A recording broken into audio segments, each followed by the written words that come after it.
Muy buenas noches, amigos. Estamos en una nueva edición de su programa Conversando con el Perú para analizar los aspectos más relevantes ocurridos en la última semana. Este es un programa que se transmite por PBO Radio 91.9 FM, la radio con fe, y se retransmite por las redes de la Coordinadora Republicana y el portal Abeja. Asimismo, se replica a través de los cables y operadoras a nivel nacional. Soy Ángel Delgado y conjuntamente con Luciano Reboredo vamos a llevar adelante el análisis de los acontecimientos más importantes. Sin duda, mi querido Luciano, muy buenas noches. Ángel, ¿cómo estás? Buenas noches. Bueno, sin duda te decía que lo más importante ha sido la culminación de la legislatura entre trompicones, con algunas leyes que se cuestionan, sobre las cuales probablemente el Congreso, probablemente el Poder Ejecutivo, como anunció Tarola, no las promulgue, sino las devuelva, y probablemente también sean aprobadas y promulgadas por insistencia, que es un mecanismo constitucional cuando el Poder Ejecutivo, el presidente, no quiere hacer esta tarea. Lo asume por defecto el presidente del Congreso. Pero si hay cuestionamientos en torno a la norma, esta podría llegar a ser vista incluso por el Tribunal Constitucional. O sea que, independientemente de la materia, el fin de la legislatura tampoco es uno muy elegante que digamos. Hay críticas con las últimas normas que se han aprobado en torno al nombramiento automático de los profesores, en torno a cierto acotamiento a la cuestión de confianza, que más allá de su bondad o no, en el contexto que se da, permite sospechas. En fin, es un tema que merecería mejor suerte, pero lamentablemente ha entrado en ese paquete de temas maltratados, manoseados por el Congreso. Y bueno, y se abre pues un escenario que es lo que yo creo que tenemos que conversar principalmente, el escenario de la elección de la nueva mesa directiva, ¿no? Que genera enorme incertidumbre y que es una incógnita muy densa, inconmensurable de verdad. Así es, bueno, siempre el mes de julio, Ángel, viene cargado de preocupaciones, de sorpresas, de esperar qué sucede en el Congreso de la República, qué viene en el mensaje presidencial. Es un mes importantísimo, emblemático dentro del funcionamiento democrático del país, sí, claro, por todo lo que implica el mes de julio, cambio de legislatura, mensaje presidencial, etcétera, pero particularmente termina el periodo de Williams, que ha sido un presidente, digamos, de un trámite discreto. Muy discreto. Aunque ha manejado las cosas con cierta solvencia, no ha habido grandes inconvenientes, no ha habido grandes enfrentamientos, sin embargo ha sido, digamos, discreto. No, y el Congreso se ha desprestigiado mucho en esa etapa. Claro. Al margen de su voluntad, por supuesto. Así es. Por otras cosas, pero lamentablemente le ha tocado a él que en su periodo estas cosas negativas se hayan dado. Así es, así es. Ya ha cometido algunos errores en el manejo de la presidencia del Congreso, o ciertos excesos que han sido muy mal vistos por la población y que se pudieron evitar. Pero al margen de eso, como tú bien señalas, el tema que se viene para el análisis, el tema más importante en este momento, es qué va a suceder con la mesa directiva. Alguna gente ya ha estado viendo algunos comentarios como que minimizan la importancia de esto y dicen, bueno, pero el presidente del Congreso no tiene mayor manejo. Hay que tener mucho cuidado. Eso no es cierto. En manos de la mesa directiva y el presidente del Congreso en particular. En manos de un partido radical como podría ser Perú Libre o de un extremista, el manejo y la autonomía que tiene el presidente del Congreso cambia totalmente de manera de ser. Por ejemplo, te bloquea las leyes que tú quieres aprobar, que se deberían aprobar. Así es. Y podría, bueno, aprobar otras, pero claro, en esta segunda opción tiene que tener una mayoría, pero sí de bloquearte, eso definitivamente. Tiene total manejo de la agenda del Congreso, por ejemplo, ¿no? Entonces, sí, es verdad. Es suficiente para que muchas leyes nunca lleguen al Pleno. Claro. Eso es total potestad del presidente. El presidente arma la agenda a su gusto y capricho, totalmente. Bueno, sí, pero claro, hay una mesa directiva ahí, sí. Pero no, al final el presidente es el que manda, porque una vez sentado en la mesa, él va viendo qué entra, qué no entra, en qué orden, y tiene una gran capacidad de manejar las cosas. Tiene otro manejo de ciertos privilegios que son muy útiles. Además, tiene que ver con las presidencias de las comisiones. Claro, esos privilegios que él puede ir repartiendo y puede ir negociando, si es un político hábil puede lograr muchos beneficios para su corriente política, digamos, lo cual es legítimo, pero hay que ver quién lo maneja y cómo. Y puede contratar personal también. Contratar personal, depende qué vicepresidencias también tiene. Es muy importante todo esto y yo no estoy de acuerdo con esa posición que dicen, bueno, finalmente el Congreso es secundario. No, señor, maneja algo muy importante y va a depender del manejo político que tenga aquel que tome la presidencia. Así es, yo comparto contigo esa apreciación. El Congreso es muy importante, además, no solamente eso.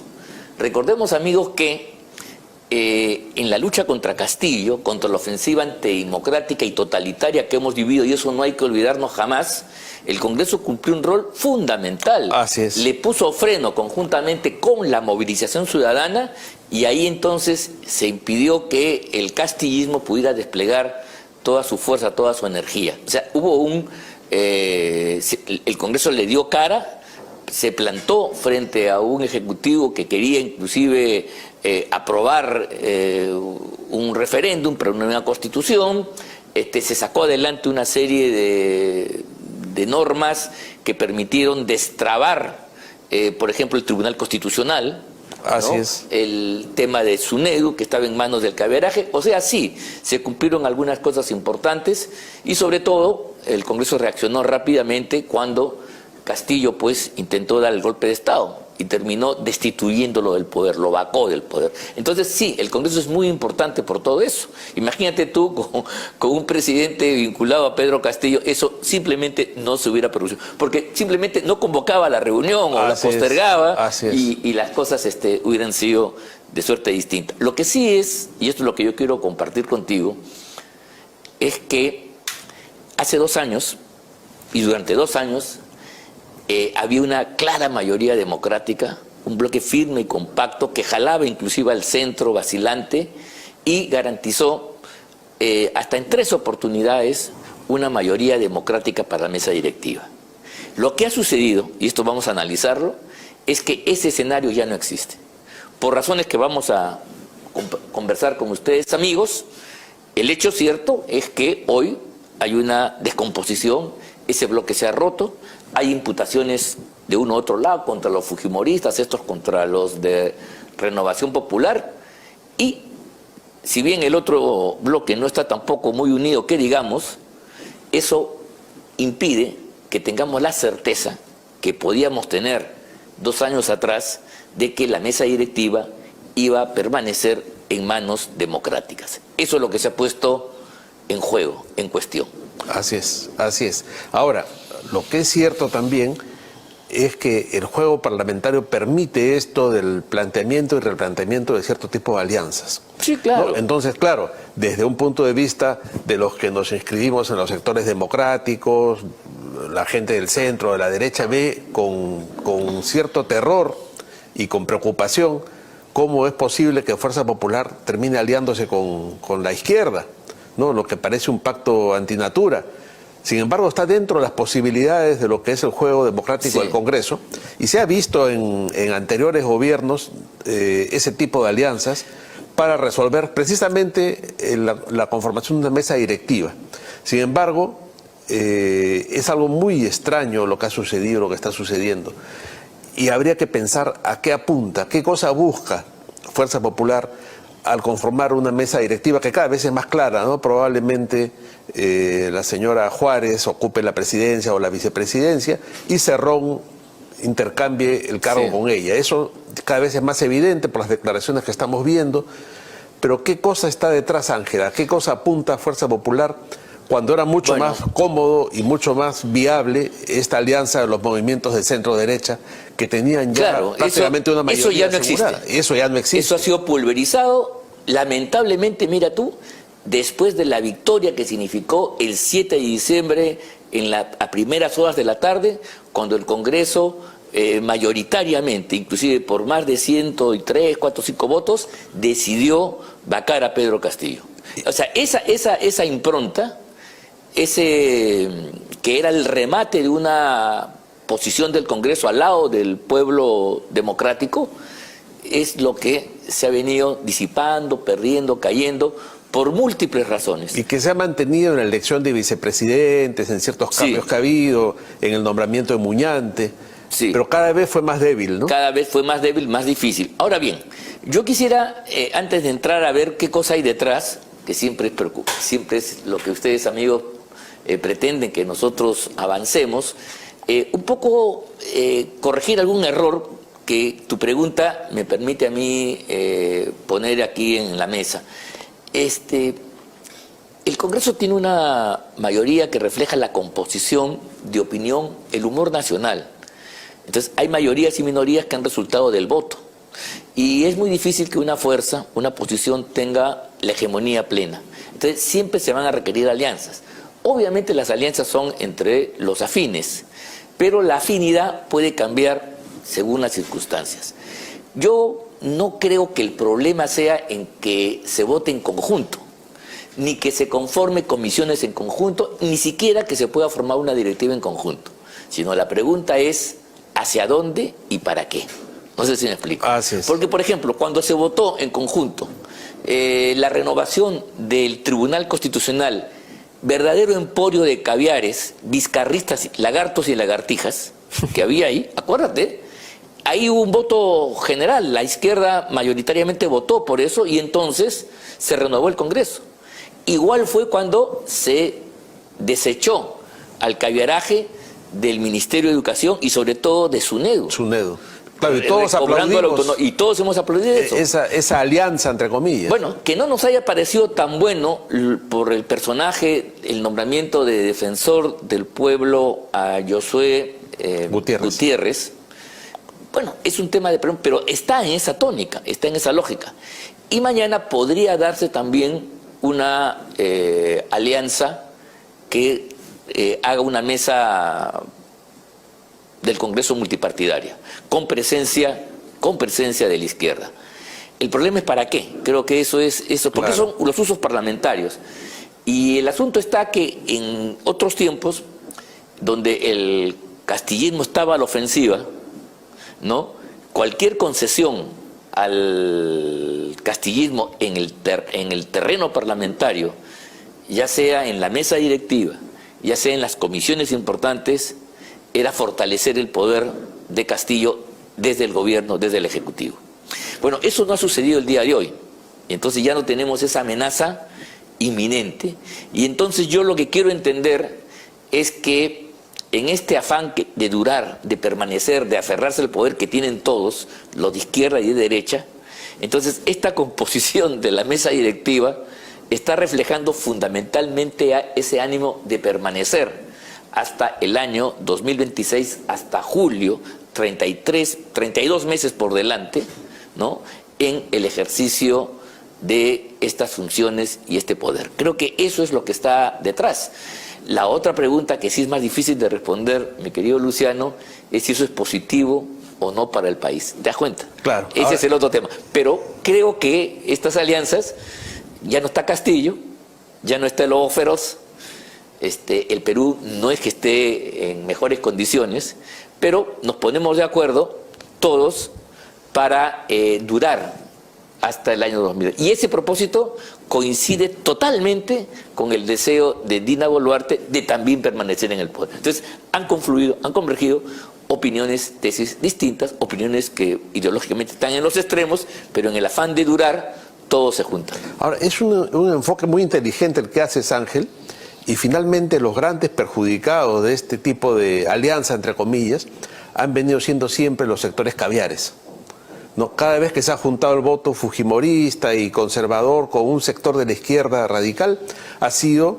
digamos, entre comillas, perjudicando al avance de la caviarada en diferentes aspectos, en las leyes de género, en las leyes de educación, en el tema de SUNEDU, porque hay un sector de estos grupos de izquierda que tienen un voto conservador en temas de familia, en temas culturales, en temas culturales, ¿no? Y que van contra el grupo caviar en lo que llamamos la batalla cultural, ¿no? Entonces, desde ese punto de vista, ha venido funcionando esta alianza hace mucho tiempo, no es nueva. Vamos a ver qué puede suceder en una mesa directiva conformada por Fuerza Popular, un sector de la izquierda, y vamos a ver quiénes más pueden entrar. No, sí, bueno, si ese fuera el propósito, como hipótesis lo ponemos aquí en la mesa, yo sí estaría de acuerdo, porque, como dice nuestro amigo Fernán Altuve, lo que hemos tenido aquí es una hegemonía caviar de hace 20 años, lo que él atinadamente llamó la República Caviar. Y la República Caviar ha sido el verdadero gobierno detrás de los gobiernos, detrás de muchos presidentes badulaques, gente que no tenía, tipo Ollanta Humala, tipo el mismo PPK, que tuvo también una serie de variaciones, por supuesto con el lagarto Vizcarra y Sagasti. El poder de fondo era el caviaraje, era esta izquierda que se llama moderna, que globalizada o globalista, si tú prefieres, que importa una serie de modas de otros países y los quiere introducir. El progresismo. Es el famoso progresismo, claro, que de tal no tiene nada, porque destruir a la nación peruana, sus legítimas tradiciones, nuestra forma de ser nacional, para mí no tiene nada de progreso. Pero en fin, así se llaman ellos, son los avanzados, son los hombres pues, superados. Este tipo de planteamientos no es compartido con una izquierda criolla que tiene raíces en nuestro pueblo, más profundas, incluso provincianas, que responde a una lógica tradicional, con la cual nosotros tenemos una coincidencia, porque queremos nosotros afirmar la identidad de un país que nace de nuestra historia y que no va a ser cambiado pues por ideas extranjerizantes que nos vienen y perversas además, como contra la familia, como que destruir el matrimonio, provocar el aborto así a grandes toneladas.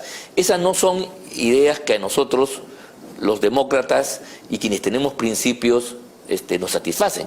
Por eso es que se produce este tipo de coincidencias en algunos puntos, y bienvenidas sean, porque la política, que es el arte de lo posible, implica pues llegar a esos compromisos para poder avanzar. Así es, de acuerdo, ¿no? Llegar a un punto en el cual se coincide, y es lo más democrático que hay además. Sí, claro. Poder conversar con el adversario y encontrar puntos de coincidencia. Ahora, ese es el lado positivo estamos haciendo hipótesis, amigos, Sí, claro. Nada de esto es así necesariamente.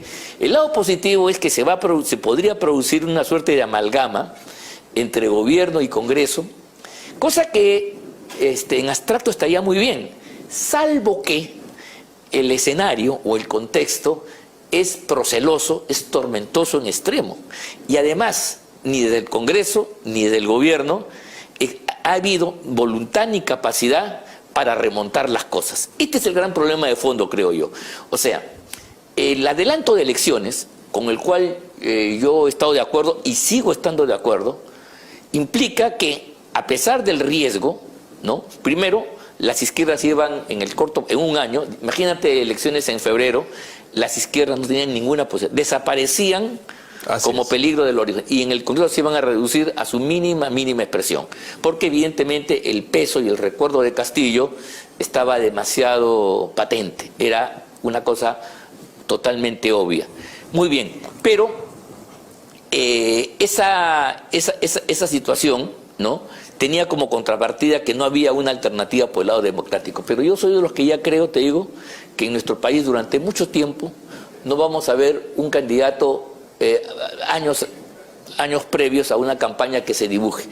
Todos van a ser posibilidades, y será en la propia cancha, en el propio juego, que el que esté en ella demuestre con alguna cualidad una capacidad que lo distinga de los demás. Cada elección, lamentablemente, Luciano, va a ser una rifa, y eso no lo vamos a... ¿no? Entonces, claro, eso es esta situación es la que hace que se prolongue un periodo. Muy bien. Cuando nosotros planteamos adelanto de elecciones, es porque creemos que el deterioro producido por el gobierno de Castillo-Boluarte, eso no hay que recordar, incluyendo Boluarte sin Castillo, es de tal magnitud que la recuperación democrática necesita nuevos actores, ¿no? Y un impulso de confianza popular expresado en las urnas, que esperando que elija mejor, ponga pues a nuevos personajes en el Ejecutivo y en el Legislativo. ¿Te das cuenta? De eso se trata. Precisamente por ese motivo es que ciertos sectores de la izquierda ya vienen acusando a Boluarte de ser una aliada de la derecha. Así es, ¿No? esa va a ser la campaña de aquí hasta en la que medida puedan. que Boluarte sea derecha, se va limpiando la posibilidad de un candidato de izquierda como oposición a este desastre. Claro. Que implica a la señora Boluarte dentro de este esquema de lo que ellos llaman ahora una narrativa. ¿No van creando esa narrativa? Esa narrativa que, además, no hay que menospreciar en absoluto la capacidad que tiene la izquierda y sus medios de comunicación generar estos cuentos, ¿no? de generar y de llegar a meter en la conciencia de la gente este tipo de mentiras que, caramba, han sido eficaces desde su punto de vista. Si Boluarte, que era vicepresidente de Castillo, termina siendo una presidente de derecha y la desprestigian como parte de la derecha, eso incrementa el voto de la izquierda. Y aparece con un parlamento desprestigiado que la apoya, donde el contingente de derecha se ha diluido. Así es. ¿No? Se ha perdido y está en amarres que para muchos son inconfesables y negativos. Entonces estamos haciendo una suerte de manto de desprestigio completo que puede favorecer el año 26 totalmente a las fuerzas de la izquierda que podrían decir: ustedes han gobernado con Boluarte derechista y con un Congreso también. Entonces, ese es el escenario que a mí me preocupa, porque esta es una alianza que se da, no sé si con capacidad para enfrentar los grandes problemas, porque yo veo mucha debilidad en el Poder Ejecutivo y la tosudez de la señora Boluarte para, saliendo una ministra mediocre, ¿no?, como la Rosa Gutiérrez, pone a otro mediocre, pues te das cuenta, ahí lleno de problemas, en un portafolio lleno de problemas, revela que no la ve, revela que no entiende que si quiere gobernar tiene que poner pues a gente de verdad, a un ministro en serio, y eso no lo está poniendo. Tienes el dengue, ha aparecido Gilán Barreo, ¿no? Sí. Que está aumentando y que es terrible. Si viene el niño costero, el niño global, no sé qué niño es el que viene, pero según dicen va a ser muy fuerte, y hay heladas, hay lluvias que están empezando. La situación es bien crítica. No, ese es uno. Ella está pensando en viajar. Bueno, eso por el lado del gobierno, y por el lado del Congreso igual. El Congreso, en lugar de fortalecerse, en lugar de que ahí aparezcan los nuevos cuadros, se está empozando en un charco hediondo, horrible, Así es. inclusive exagerado. Vamos a ver, aquí también hay muchos que están poniéndole mucha bilis, mucha hiel, mucho elemento negativo. O sea, el comportamiento realmente se lo percibe peor de lo que es, pero de hecho es malo. Siempre y entonces es así. Un Congreso con estas características, ¿no?, tampoco ha generado ni las reformas constitucionales, ni y al contrario aprueba una serie de leyes súper cuestionables. ¿Te das cuenta? Entonces se están juntando dos tullidos, el Ejecutivo y el Parlamento, dos que andan en silla de ruedas y con muletas para intentar llegar 2 años a una carrera, de largo aliento. A ver, yo a veces digo, es con unos barquitos chiquititos y con hueco, meterse en una travesía llena de tormentas. Eso es lo que a mí me preocupa y eso es lo que podría estar revelando esta condición luego de una mesa directiva multipartidaria, ¿no?, con presencia de unos y otros, ¿no? Sí, no, eso podría ser. Sin duda. No, y en medio de esto, en los pocos minutos que nos quedan, Ángel, esta idea del gobierno remoto, gobernar por Zoom, a mí me tiene muy preocupado. Totalmente, pues, porque inoportuno y frívolo. Le mete, ¿cómo se llama?, sal a la herida, le mete alcohol, en fin, yo creo que no, alcohol al fuego, me parece que no se... En fin, primero que la ley es inconstitucional, sí, porque con una ley tú no reformas la Constitución, ley ordinaria me refiero. Así es. ¿Ya? Ahora, por otro lado, tampoco se va a producir la catástrofe que Portalatino ha anunciado ahí, que si la presidenta viaja la van a vacar, tampoco, porque no hay votos, y además porque las leyes, esto es importante decirlo, una ley aprobada por el Congreso, ¿no?, promulgada, etcétera, tiene la presunción de constitucionalidad. O sea, la ley es constitucional hasta que el Tribunal Constitucional diga lo contrario. Eso es muy interesante. Eso hay que decirlo. Sí. Entonces, cuando el tribunal falla, deroga la ley, no la anula, y sus efectos son hacia adelante, nunca hacia atrás. Entonces, si la Boluarte viaja... Si ella viaja bajo este amparo normativo, no pasa nada. No se la puede, pues... En adelante ya no podría Pero viajar. claro, después que el Congreso diga que no, que es inconstitucional, ahí sí no Y podría no habría ser. ganado nada, ¿no? Solamente meterse en No, este sí problema. habría ganado echarle más leña al fuego. Claro, ¿no? Pero un viaje, una frivolidad, una cosa así. Una frivolidad, porque no sé si eso le va a permitir confrontar con Petro, con AMLO y compañía. No, pues. Bien, amigos, llegamos a la mitad de nuestro programa. Vamos a hacer una pausa por unos minutos para la tanda comerciales. Nos vemos en un instante. La Ciudad Industrial Huachipa Este es el mejor lugar para invertir de forma segura a precios 100% accesibles. Ofrecemos lotes independizados y zonificaciones para todo tipo de industrias. Somos la única ciudad industrial con la mayor cantidad de empresas operativas y más de 1.9 millones de metros cuadrados vendidos.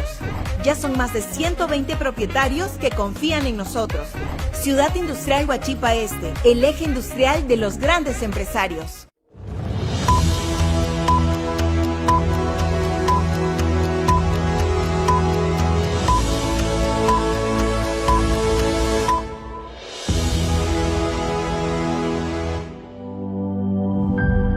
Está viendo PBO. Ciclo virtuoso, de la basura a la energía verde. Nuestros vecinos generan residuos que deben disponerse correctamente para no contaminar el medio ambiente. Los residuos generados a diario son transportados por camiones compactas hacia el relleno sanitario modelo del Callao, con el fin de mantener limpia la ciudad. Disposición de residuos en el relleno sanitario modelo del Callao. Cada día recibimos en nuestro relleno toneladas de residuos, los cuales son depositados y sellados bajo altos estándares de calidad y seguridad. Captación y recolección de biogás. Los residuos se descomponen y generan gas metano, uno de los principales gases de efecto invernadero. Este gas es captado por pozos de biogás y transportado a través de un gasoducto. Generación de electricidad en la central térmica Biomasa Callao. El gas recolectado en el relleno sanitario pasa a ser procesado y convertido en energía limpia con la ayuda de los grupos electrógenos. Es decir, aquí convertimos los residuos en energía verde. Transmisión de energía eléctrica a redes interconectadas. La energía obtenida se transporta a través de redes de transmisión para ser repartida. Finalmente, la energía verde generada por Petramás es distribuida a miles de hogares chalacos, llevando energía verde generada desde los residuos.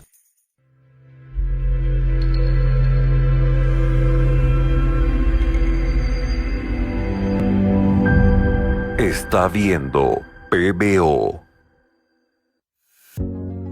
Desde su constitución, en mayo del 2019, la Coordinadora Republicana ha combatido la desnaturalización de la democracia para utilizarla como disfraz de prácticas totalitarias. Durante los gobiernos de Vizcarra y Sagasti, luchamos contra el auge de las políticas y discursos contrarios a las instituciones representativas, discursos que promovían una falsa democracia, directa, callejera y tumultuaria. También nos opusimos a la perversión que judicializa la política y al pensamiento único impuesto desde la cúpula estatal, que afecta la libertad de conciencia, la familia, los valores comunitarios, incluyendo la manipulación del lenguaje con fines ideológicos inconfesables. Igualmente, impulsamos el rechazo a la imposición del Tratado de Escazú, pues lesionaba la soberanía sobre nuestros recursos naturales. Defendimos a la Policía Nacional, agredida como institución, contra los esbirros del régimen de Sagasti, y demandamos elecciones libres y pulcras, avisorando las irregularidades fraudulentas que se orquestaban desde el sistema electoral y las altas esferas oficialistas.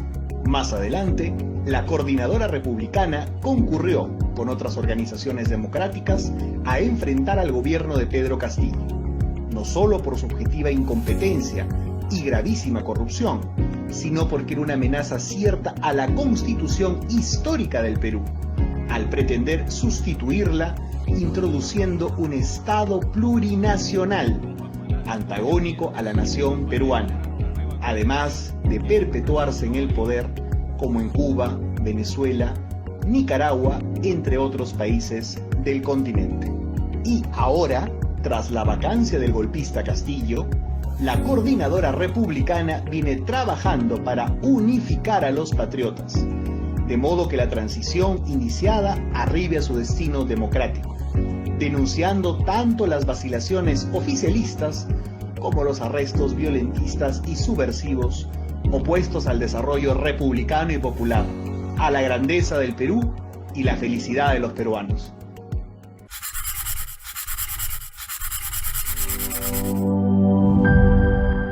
Está viendo PBO.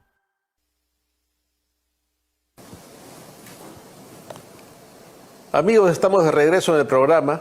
Como es costumbre, en el segundo bloque tenemos siempre un invitado con el cual conversar y profundizar algunos de los temas importantes de la semana. Hoy día nos acompaña el ex fiscal supremo Tomás Aladino Gálvez, con quien vamos a tener un diálogo sin duda muy interesante y esclarecedor. Muy buenas noches.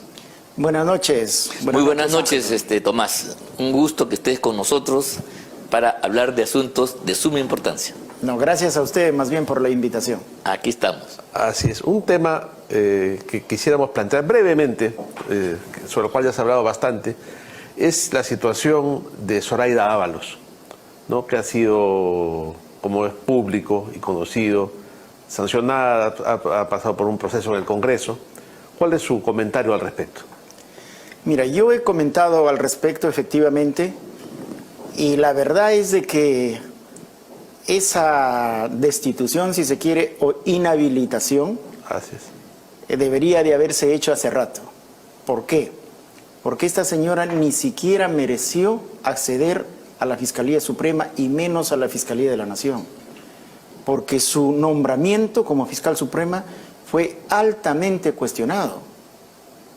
Era una fiscal sin mayor formación, una fiscal que nadie la conocía, y de un momento a otro resultó fiscal supremo. Eso más o menos es conocido en el Ministerio Público, ¿no? Lo que tú estás expresando. Así es. Todos se sorprendieron. Y bueno, fue nombrada fiscal de la Nación porque se presentó el problema del doctor Chávarri, que la sacaron a la mala, y accedió ella a la Fiscalía de la Nación, y obviamente ha incurrido en una serie de arbitrariedades, especialmente me formuló a mí una denuncia sustentada en hechos absolutamente falsos, que felizmente el Congreso la archivó, pero así no tenía miramiento con nadie y era recontra arbitraria, y ciertamente no ha actuado bien en el ejercicio de la función, y una consecuencia frente a esos desaciertos es precisamente su inhabilitación por los casos que ya sabemos. Claro, sin duda alguna, yo creo que a nadie le puede parecer, digamos, una cosa desconocida el hecho que la señora puso el Ministerio Público a disposición de Lagarto Vizcarra.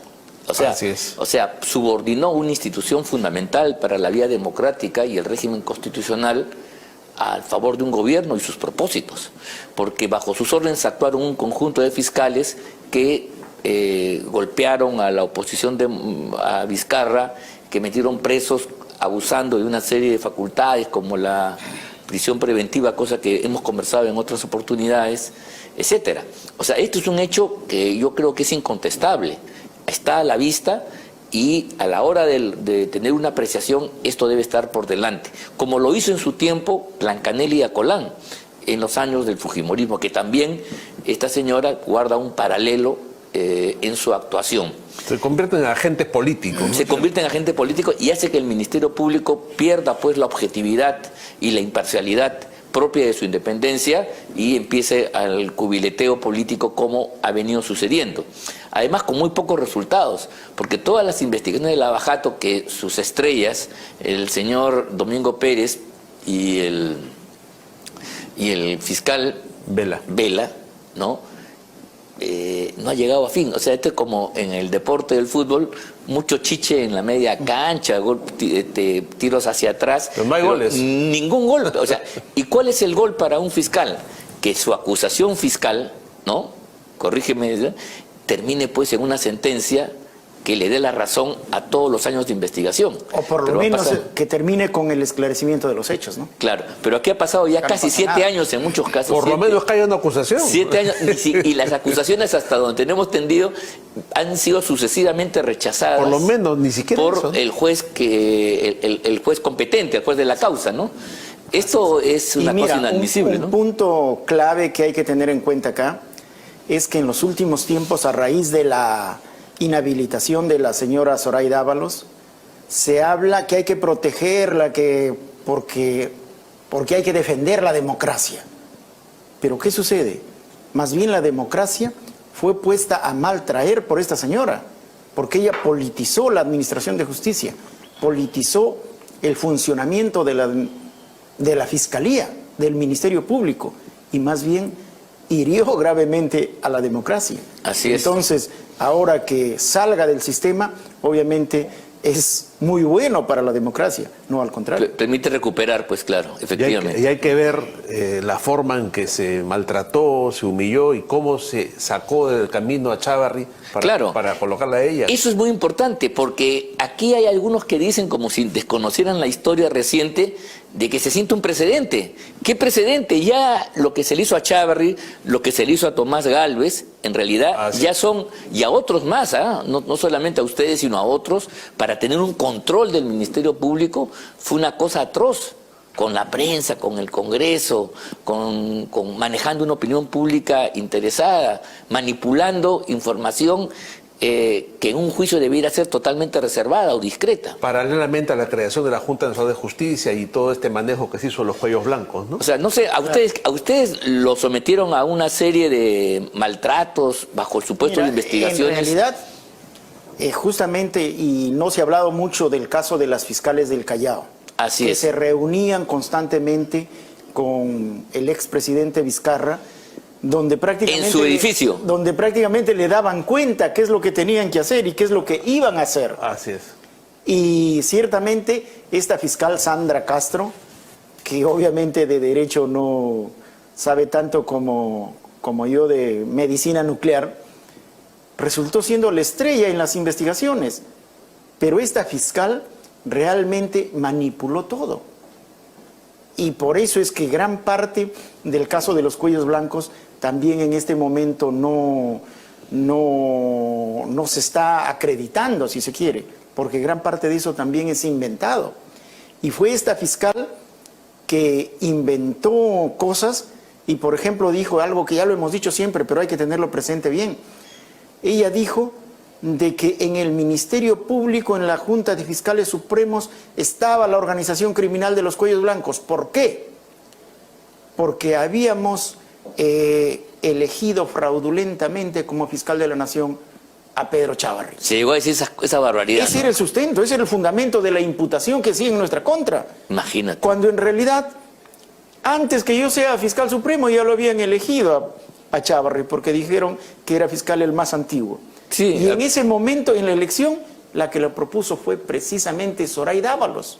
Con el voto de Pablo Sánchez. Pablo Sánchez dijo que no, que ya no haya elección, sino que sea por aclamación. Y así fue. Sin embargo, esta fiscal dijo que lo habíamos elegido fraudulentamente nosotros, miembros de los Cuello Blancos. Fue por unanimidad. Unánime, fue un voto unánime. Por aclamación. Por aclamación. Más que eso todavía. ¿Y qué sucede? Ese fue el elemento para sacar a Chávarri y para también sacarme a mí finalmente. Y cosas pues totalmente inventadas. Entonces, esta señora Zoraida Ábalos justamente dio pie a eso, asumió como ciertas esas cosas, que ella sabía que no eran ciertas. Porque ella sabía cómo se eligió a Chávarri y sin embargo con eso no sacaron. Mira, hay una cosa que tú has nombrado y es bueno que... Este es un tema que lamentablemente se está perdiendo, pero vale la pena recordarlo. Tú lo has traído acá, Tomás. Es esta denuncia que hace la fiscal Rocío Sánchez. Este informe lo hizo Sandra Castro, ni siquiera lo firmó Rocío Sánchez. No, pero hay una denuncia que se hace y que inclusive ha llegado a la Junta Nacional de Justicia, la cual lo está viendo, y la Junta, en lugar de darle trámite y esclarecer este hecho, salió en defensa de Zoraida Ábalos para que el Congreso no la acuse constitucionalmente. Claro, pero mira, eso fue ya más bien el resultado de los entredichos que tuvieron entre ellas Rocío Sánchez y Sandra Castro. Y una de ellas más o menos como que involucraba a Zoraida Ábalos. Rocío Sánchez, yo me acuerdo... Sí, Zoraida Ábalos y estaba investigando en la Junta, pero hasta ahora no han dicho nada. Claro, no, Rocío Sánchez llega a decir que todas esas reuniones donde estaba el comandante Ballestero, que era el encargado de Diviac de hacer el chuponeo, ¿no? Sí. Se reunían en el edificio de Vizcarra, mira tú, y ahí seleccionaban qué audios sí, qué audios no, qué audios pasaban al IDL para salir a la prensa. Esa manipulación grosera es motivo de una denuncia que está todavía en trámite en la Junta Nacional de Justicia. Claro. No le han dado curso y salen a abogar por la señora Zoraida Ábalos. Imagínate tú. Un dato adicional ahí. En ese caso, cuando hablan de los audios, en el informe que hizo la propia Sandra Castro a Pablo Sánchez, y que fue el inicio de todo el ataque contra nosotros y la persecución, ahí, en una de las páginas, creo que era la 9, o en todo caso la página 11, por coincidencia, el colaborador eficaz decía que los audios le entregaron a Pablo Sánchez y que Pablo Sánchez le entregó los audios a Gorriti y que Gorriti lo administraba a su antojo y a su interés. Claro. Pero después, ¿qué sucede? Como eso no convenía para el plan que tenían ellos, especialmente Pablo Sánchez, esa página desapareció. Ajá. Esa es la página 11. Como la página 11. Siempre la 11. Ya, siempre la 11. Y ¿sabe qué? Esa página, ahora uno ve en internet, en los expedientes, ve el informe sin esa página está en blanco. Entonces miren cómo manipularon, cómo maniobraron, y especialmente esta fiscal Sandra Castro, que en algún momento también tiene que responder, porque no es posible que haya generado todo ese bolondrón atacando a la gente, desarticulando prácticamente a la Junta de Fiscales Supremos, al Ministerio Público, con mentiras y falsedades. Tiene que responder en algún momento. Ahora, eso que acaba de decir es gravísimo, ¿no? Pensar que Gorriti tenía todas las grabaciones. Pero, claro, no, pero eso es lo que siempre se decía. Pero perdón, eso no es un dicho, eso es una realidad. Eso se ha comprobado con la porque realidad. el IDL, y uno se mira, ¿cómo es posible que el IDL, que es una institución privada, maneje información pública que además, por mandato del Código Procesal, es súper reservada? Es casi un secreto, porque se está revelando el secreto de las comunicaciones entre las personas. Y ¿sabes qué? Mira, eso inclusive es delito. Es un delito. ¿Por qué? Porque el resultado de las interceptaciones telefónicas tiene que guardarlo bajo llave el fiscal, lo que se llama someterla a cadena de custodia, estricta cadena de custodia. Nadie más puede conocerlo. Lo que sirve, la información que resulta de las interceptaciones, que sirve para las investigaciones, perfecto, se toma en cuenta. Pero toda la demás información se la descarta.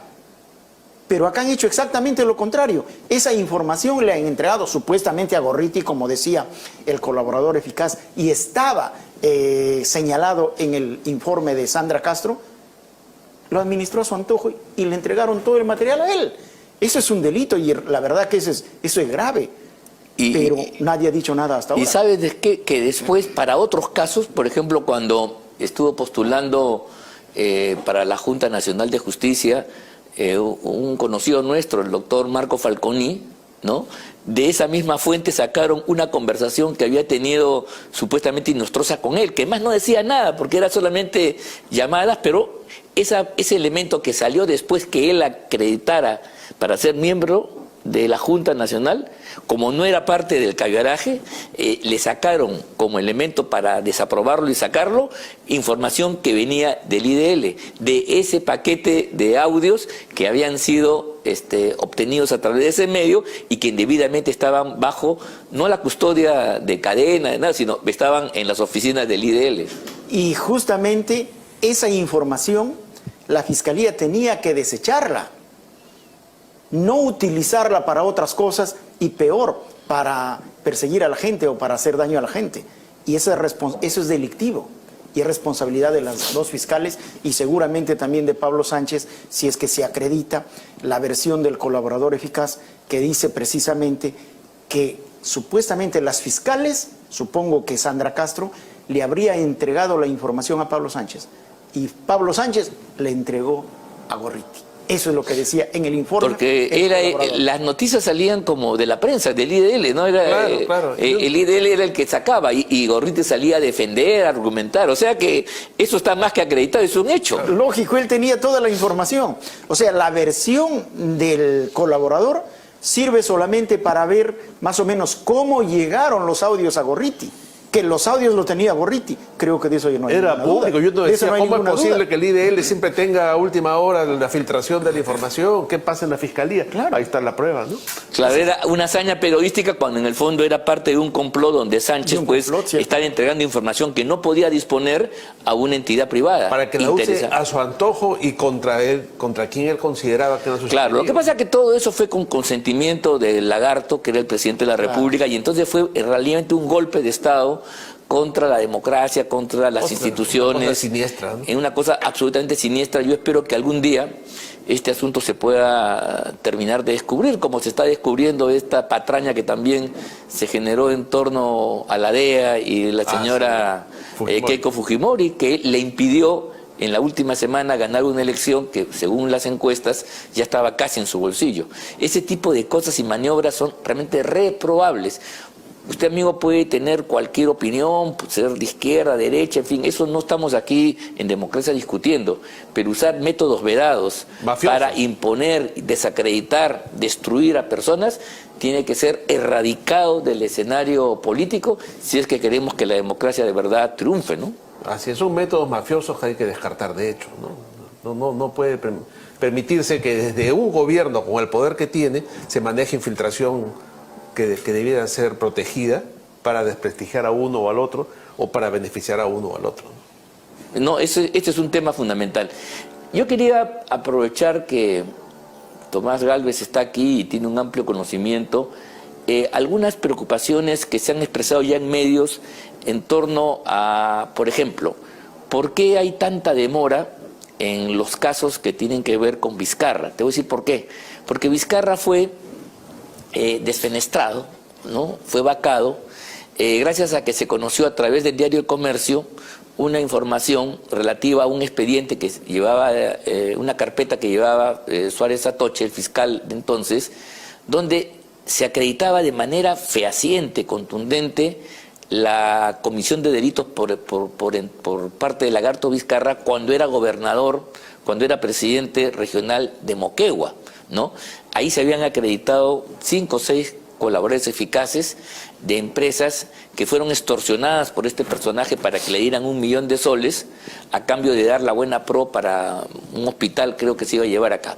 Ese expediente, según lo dijo inclusive Patricia del Río, periodista afín a los caviares, según se conoció por un audio, ¿no?, de que era el que era el más claro de todos sobre la culpabilidad de una autoridad.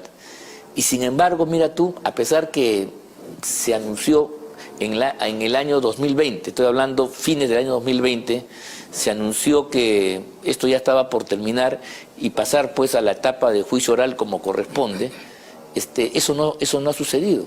Mira, estamos en el año 2023. Lo que pasa es que ahí puede haber 2 factores. El primero, que efectivamente ese caso del hospital de Moquegua, hay prueba de sobra.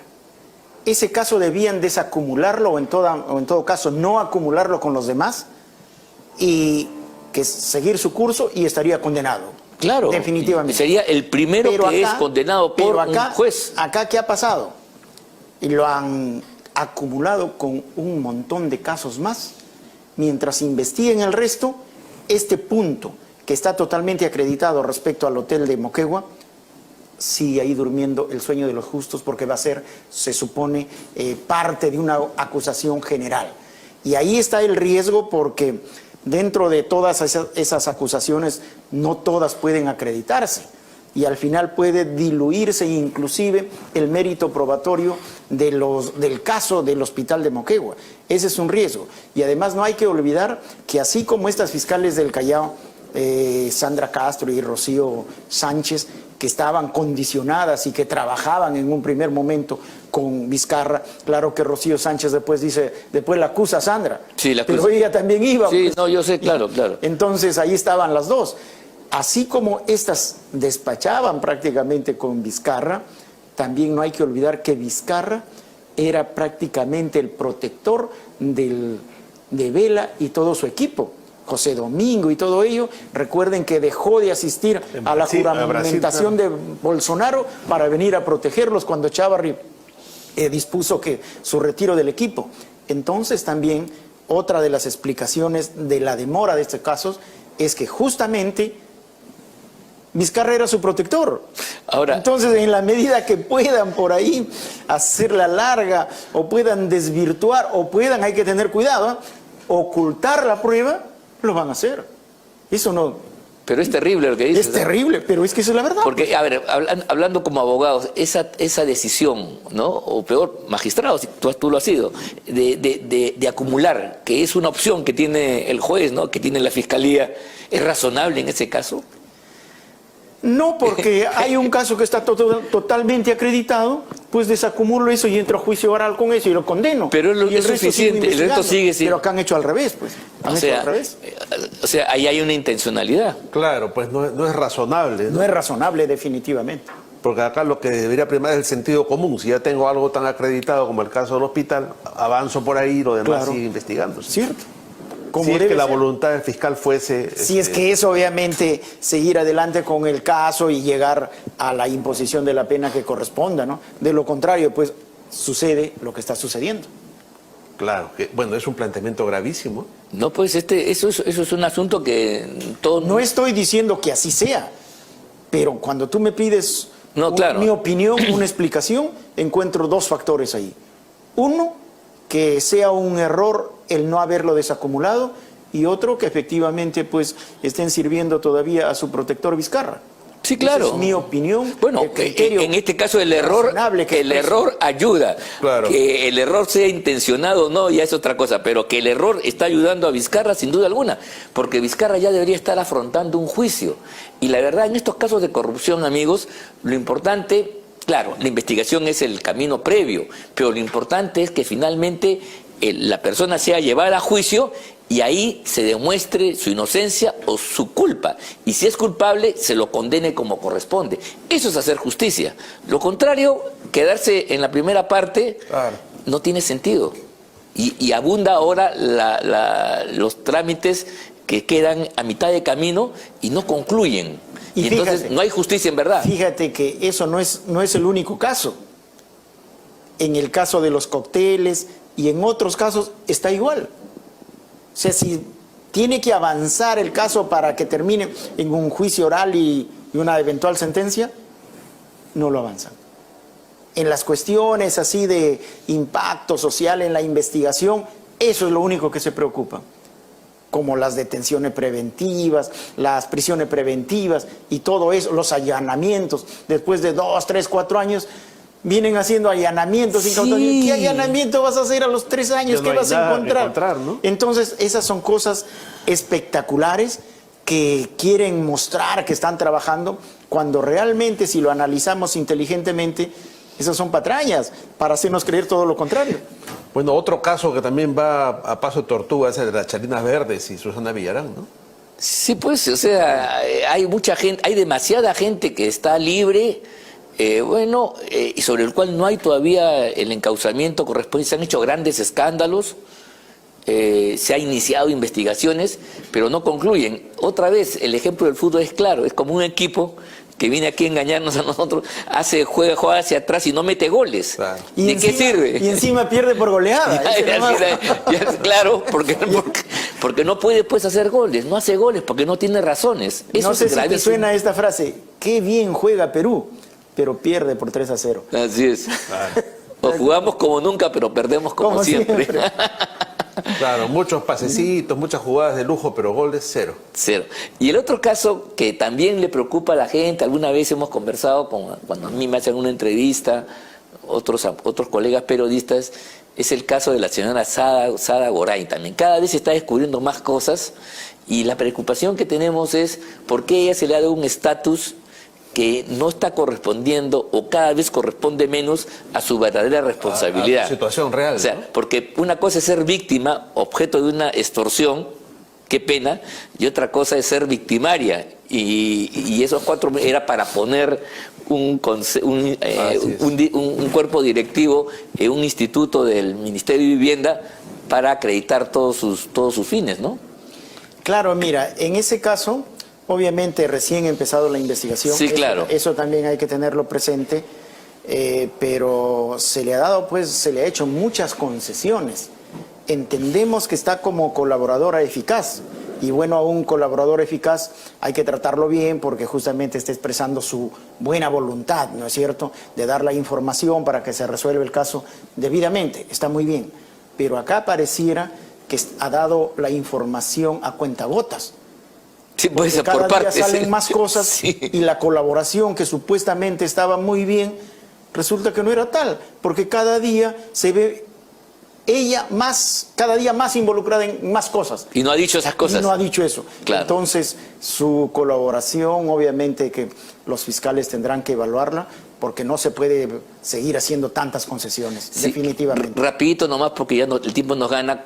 ¿Cuál es tu opinión general sobre esta ley que está aprobando el Congreso de la República sobre acotar los plazos de la colaboración eficaz, compañía? Mira, en realidad ahí la cuestión es un poco, digamos, contradictoria. ¿Por qué? Porque sí, efectivamente se requiere más plazo para investigar. Hay algunos casos súper complejos que se requieren más tiempo. Pero acá ya lo han hecho abusivamente, pues. Abusivamente. Entonces ya te pueden investigar indefinidamente. Tampoco. Y mientras tanto encima estás detenido. Entonces yo creo que acá... O libre. Claro, o libre. O libre si acá te lo beneficias. razonable es buscar un punto de equilibrio entre optimizar la eficacia de la administración de justicia y respetar los derechos fundamentales, especialmente la libertad. Creo que si se llega a ese punto, sería correcto. Muy bien. Creo que de eso se trata. Muy bien, ahora sí, muchas gracias, Tomás. Hemos llegado al final de nuestro programa, agradeciéndole tu presencia. Creo que ha sido muy importante esta conversación. Yo quiero decirles a todos ustedes, amigos, que nos sigan a través de las redes sociales de la Coordinadora Republicana, a través de Facebook, Instagram, Twitter, TikTok y YouTube a través del canal CRTV. Muchas gracias y hasta el próximo sábado. Buenas noches. Muy buenas noches.